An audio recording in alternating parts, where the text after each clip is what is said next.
Today, an answer 31 years in the making. The Hamden District Attorney's Office says that new DNA testing has identified the man responsible for a killing in 1995 of 24-year-old Celestina Perez, a case that can now be officially closed.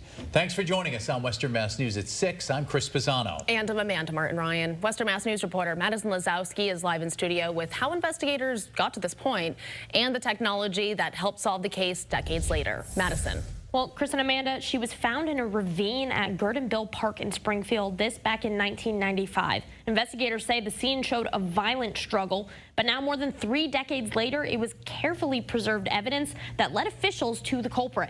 Sometimes justice is swift. An assailant is identified and taken into custody within hours or days.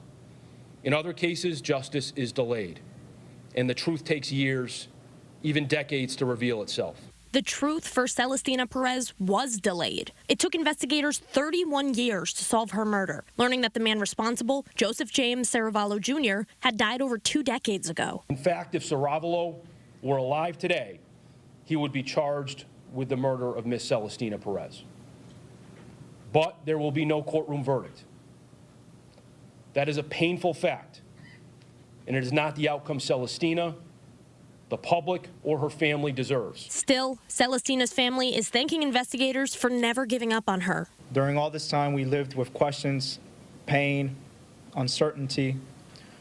We never stopped remembering our dear Celestina, our aunt, our sister, our mother,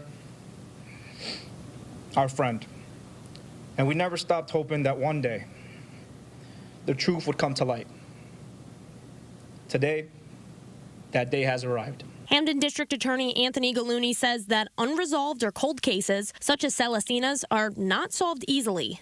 They are solved through persistence, collaboration, and the willingness to look again, to revisit old evidence with new technology, and to ask whether science can now answer questions it could not answer before. So let's break down the details of that new tech. Police Superintendent Larry Akers says that the technology would not have helped without the detailed collecting of evidence at the scene of the crime. The importance of collecting all the pertinent evidence, even when the technology that we have today was non-existent, that evidence collection is a big reason why we're standing here today. Or without Saravallo's DNA collection from a previous arrest. New testing found a major male DNA profile from the blood on Perez's underwear, which they then entered into CODIS, short for Combined DNA Index System. It's the national database used by law enforcement agencies across the country. Now, that 99% match, pointing them to one man that not only lived within walking distance from the crime scene, but also had a history of assaultive behavior. Nothing we announce today can return Celestina to the children who grew up without their mother,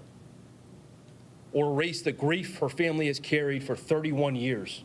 But we hope that this work brings some measure of peace and closure. Now, with the closure of this case, authorities and investigators look forward to growing their DNA database and using it to solve other cases, including ones that have turned cold. Every victim deserves to be remembered.